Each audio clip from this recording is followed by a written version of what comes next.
Bom dia a todos os internautas, aqueles que estão em seus lares, aos que estão presentes, que a doce paz do Senhor Jesus esteja no seu coração.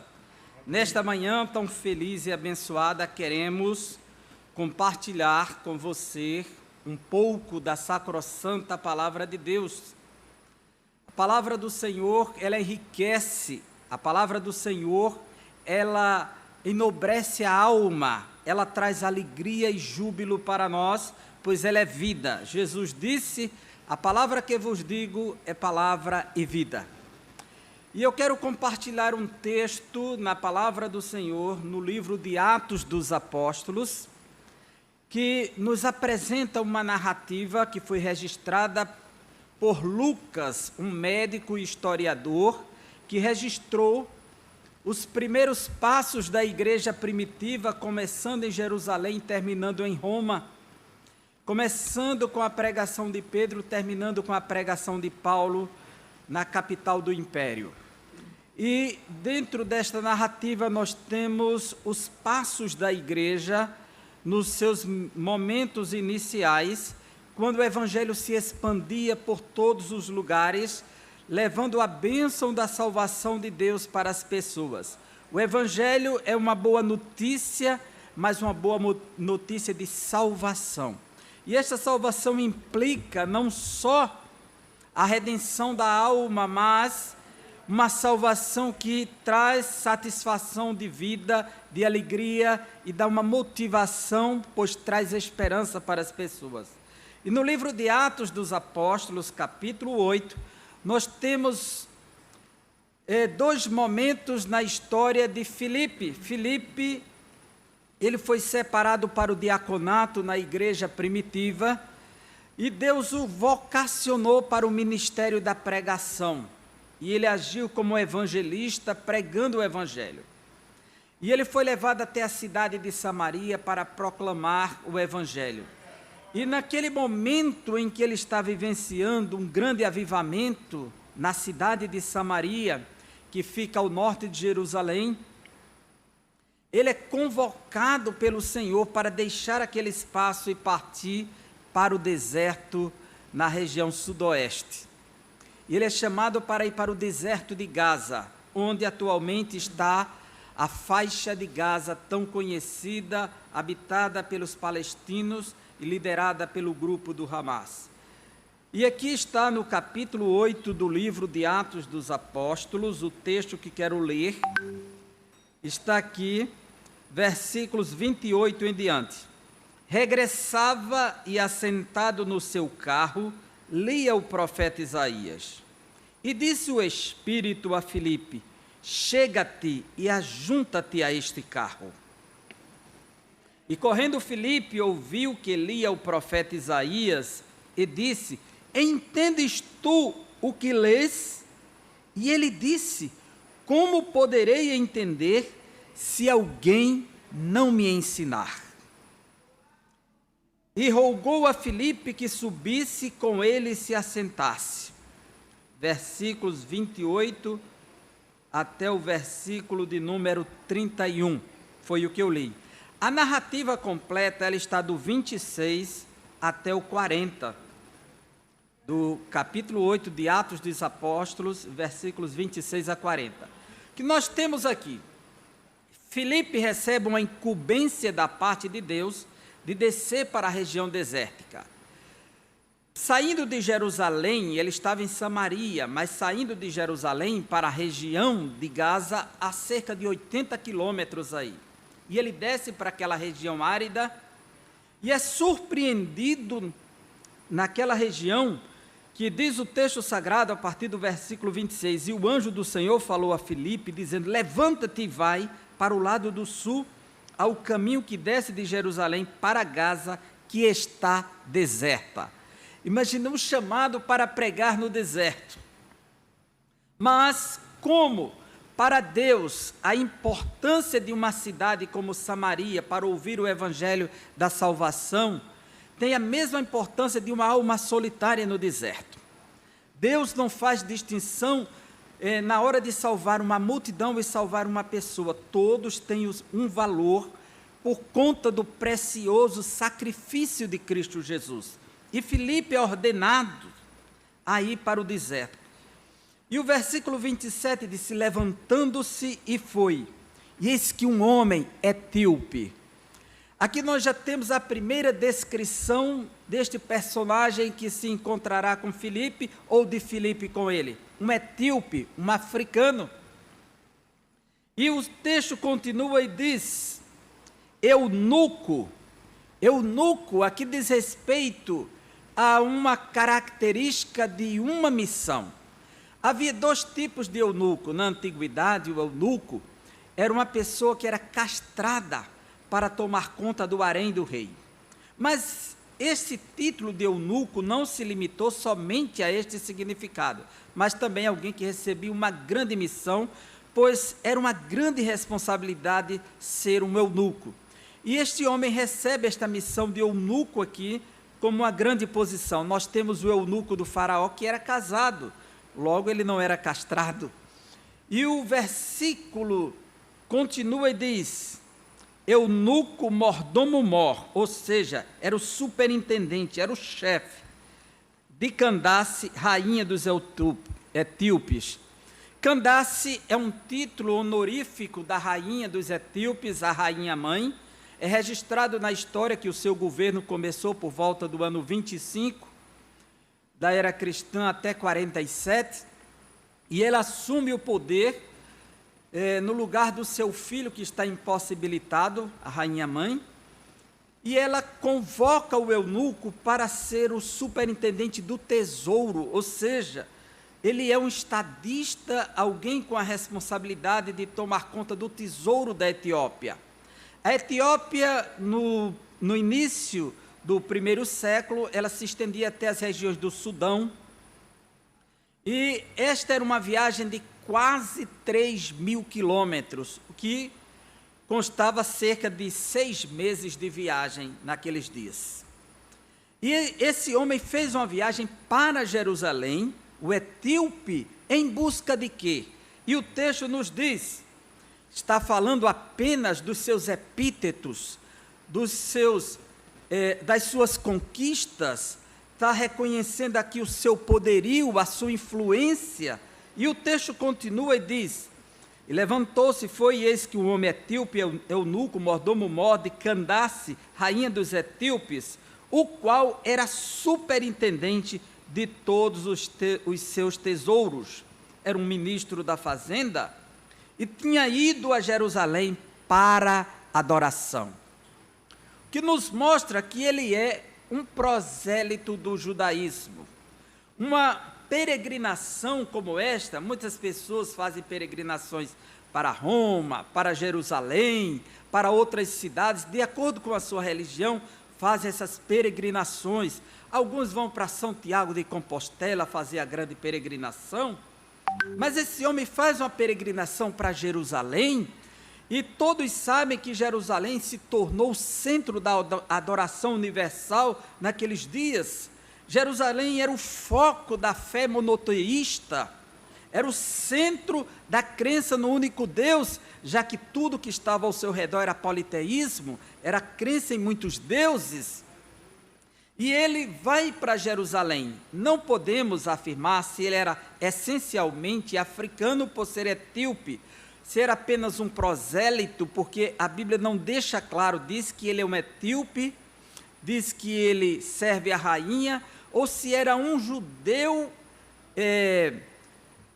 porque muitos judeus, durante o cativeiro babilônico, desceram para a região do Egito, para a Etiópia, habitaram na região de Elefantina, de acordo com registros extra-bíblicos, Flávio Joséfos e outros mais, registro dos escritores romanos, e eles estavam presentes, inclusive havia uma grande sinagoga em Elefantina, que é uma pequena ilha dentro do rio Nilo, próximo da Etiópia. E a influência do judaísmo chegou nessas regiões. E este homem com esse coração, o que nos mostra que ele é convertido ao judaísmo, ele crê no Deus único, pois ele foi adorar em Jerusalém. Este homem, com uma missão tão nobre, tão elevada, com a responsabilidade tão imensa diante do seu país, ao lado da sua rainha, mas ele tinha um coração ainda voltado para Deus.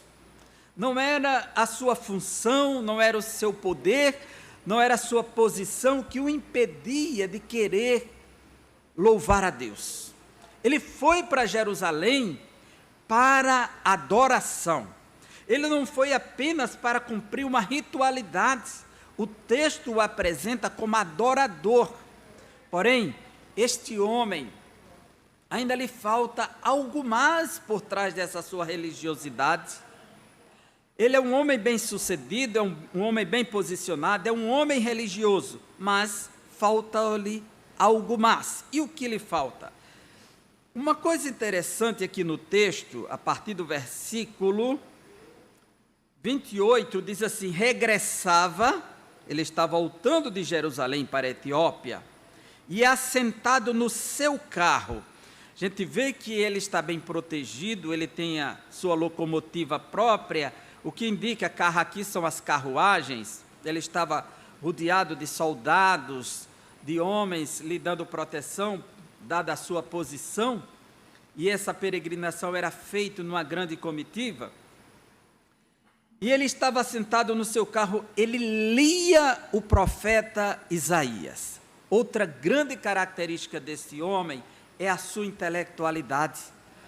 Num tempo em que nem todas as pessoas sabiam ler e tinham acesso à literatura, porque tudo era escrito à mão, chama manuscrito, escrito à mão, este homem tinha um pergaminho consigo, que era escrito fazia em pergaminhos, ou num papiro, e ele tinha uma cópia do profeta Isaías, que é o profeta messiânico, e ele lia.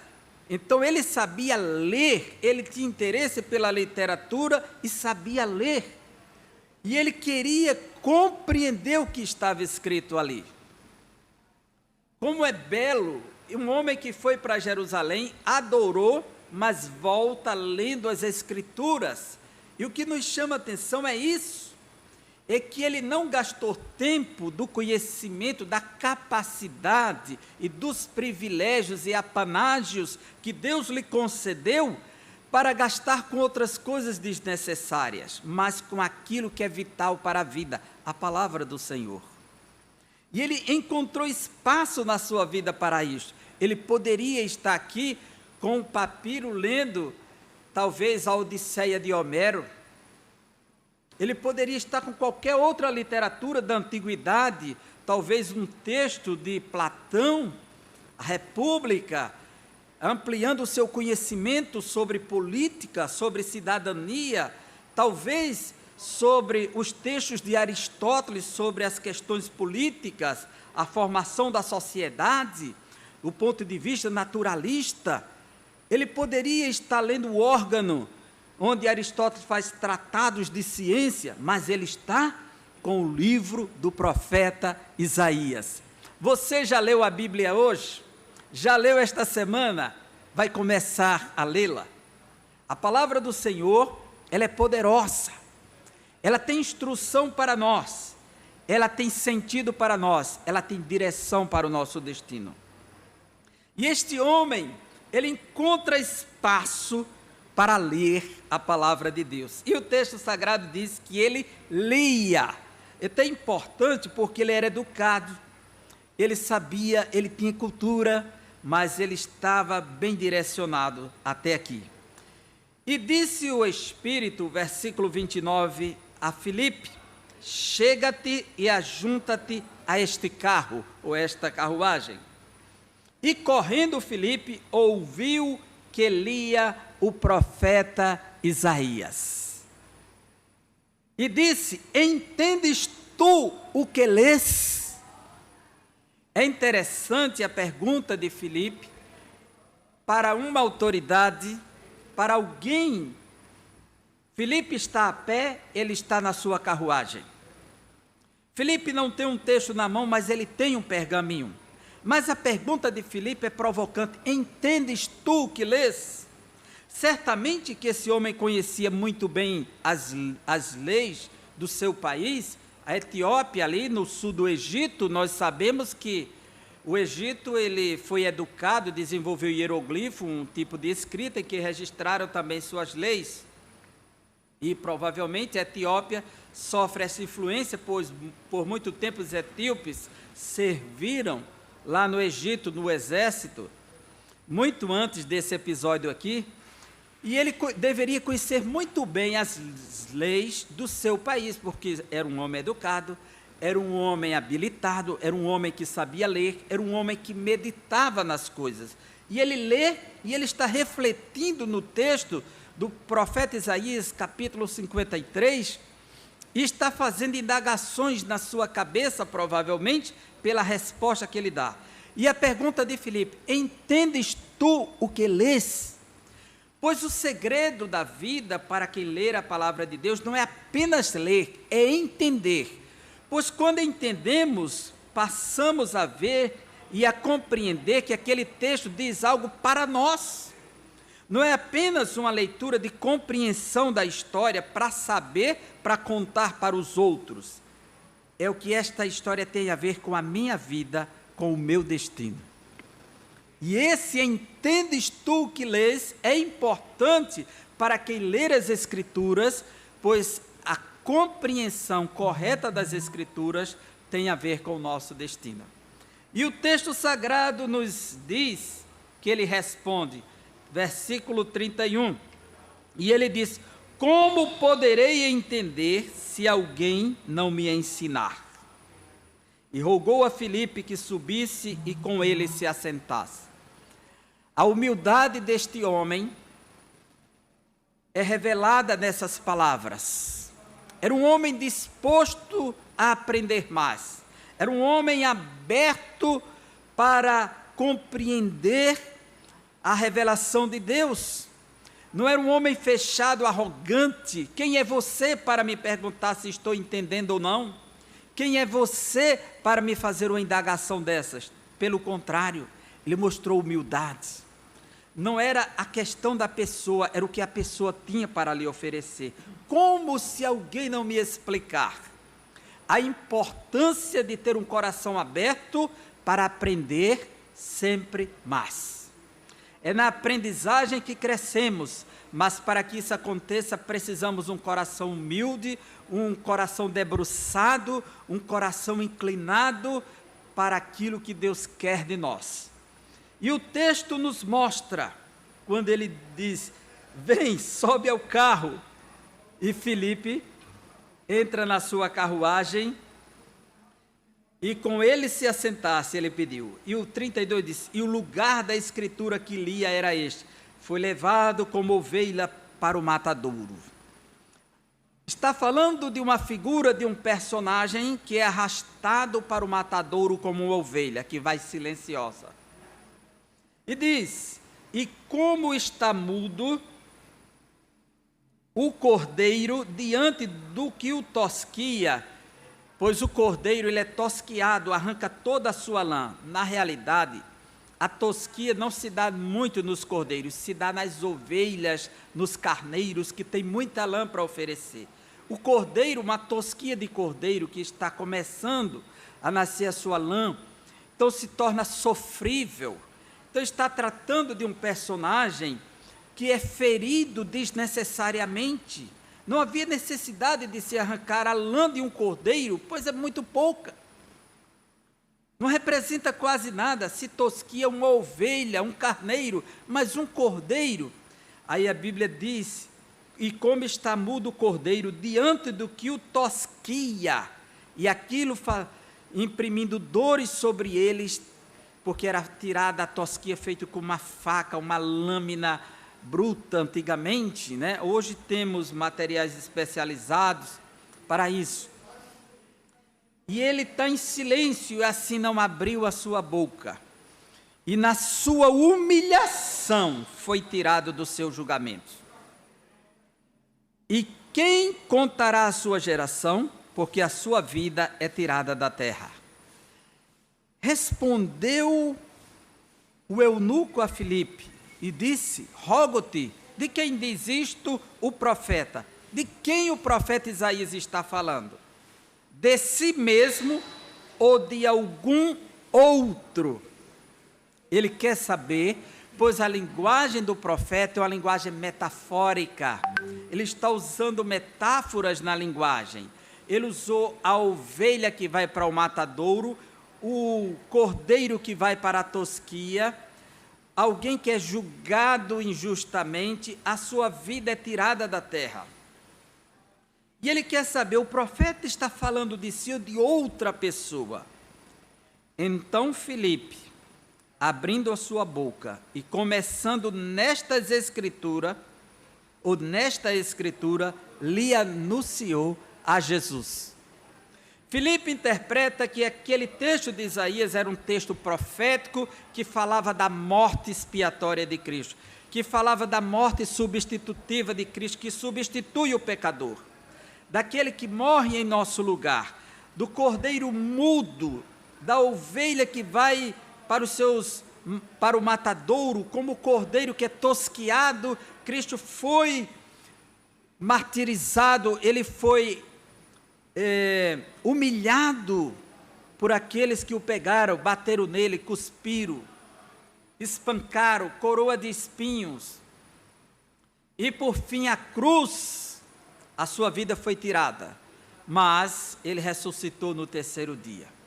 E Filipe conta a história completa, e o texto, embora não diga, mas se pressupõe, Filipe mostrou a necessidade de reconhecer a morte de Jesus, a sua ressurreição, a confissão nele e o batismo nas águas, como sinal da nova aliança que você está fazendo com ele para segui-lo e servi-lo.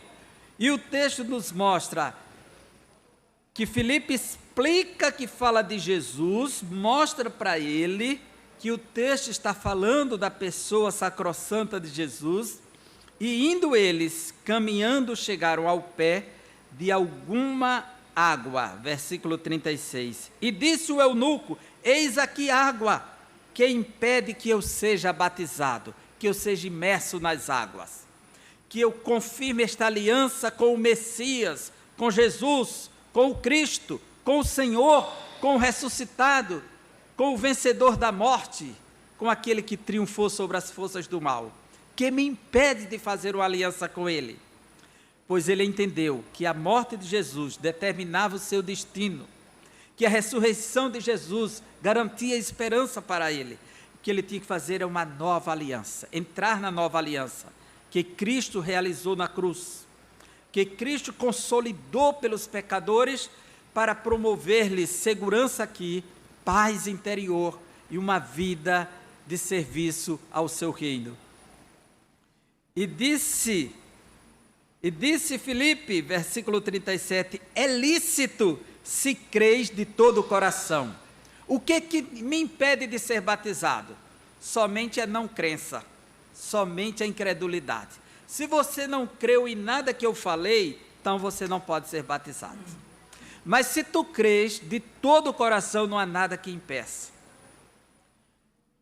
Pois seguir a Cristo é um ato de fé, é um ato de crer, é um ato de se apegar a Ele pela fé. Nós não seguimos uma religião, pois Cristo não é o fundador do cristianismo, Ele é o fundamento do cristianismo. As pessoas confundem o cristianismo essencial com religiões. Muitas vezes se trata da história do cristianismo, uma religião, mas nós não estamos falando de um fundador de uma religião, mas do fundamento. Pois o fundador é aquele que cria, morre, é sepultado e fica lá na sepultura. Nós estamos falando de alguém que nós o seguimos a ele. Seguir, estar no cristianismo verdadeiramente é seguir a Cristo, não é seguir a religião, não é seguir a denominação, é seguir o Cristo. Então Cristo, ele é o fundamento de tudo, é a base. Você crê, não interessa estar no deserto, está na região sul de Jerusalém, está caminhando para a Etiópia, mas nada lhe impede de ser batizado, de crer e de ser salvo. A Escritura está aqui, a pregação está aqui, você crê, então para o carro, ele desceu, foi batizado E sabe o que o texto nos diz? Versículo 39. E quando saíram da água, o Espírito do Senhor arrebatou a Filipe, e não o viu mais, o eunuco. O eunuco não viu mais a Filipe, depois Filipe foi embora. E, jubiloso, o eunuco continuou o seu caminho. A jornada dele para a África, os 6 meses que ele teria pela frente, foi feita de muita alegria, de muita felicidade. Pois ele já esteve em Jerusalém adorando o Senhor, ele agora estava lendo as Escrituras, compreendeu que as Escrituras falavam de Jesus, que tinha a ver com seu destino, que ele precisava entrar na nova aliança, foi batizado, e o que resta agora, levar para a África esta poderosa e maravilhosa mensagem. Saiba que Deus ainda é o mesmo, que o serviço de Jesus ainda é o mesmo, e que Ele tem interesse em mim e em você, em nós, da nossa família, para que tenhamos paz. Não é a nossa posição, não são os privilégios da vida, não é a capacidade humana que vai nos tornar uma pessoa totalmente realizada. Enquanto não dependermos de Deus, da mensagem de Cristo, de crermos nele, de seguirmos a ele, a nossa vida está correndo um sério perigo. Então, faça como eunuco, leia as Escrituras, ouça a explicação das Escrituras, se decida por Cristo Jesus, faça uma aliança com Ele, pois você verá como a sua jornada será feita de júbilo, de alegria, como fez o eunuco para a Etiópia.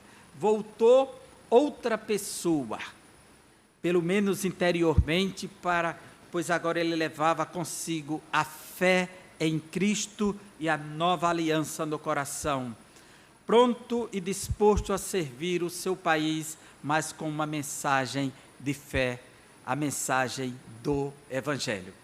Jesus tem sempre o melhor para mim, para você, para a sua família. Creia nele, confie nele e se dedique a ele e siga ele e veja como isso fará toda a diferença na sua casa, na sua família, no seu destino, na sua profissão, em todos os sentidos. Que Deus abençoe a todos e eu agradeço a oportunidade de estar aqui, o privilégio de poder compartilhar esta mensagem com aqueles que estão em casa, com aqueles que estão presentes e está acompanhando o reverendo José Alves e o pastor Túlio, né? Um prazer muito grande. Deus abençoe a todos em nome de Jesus.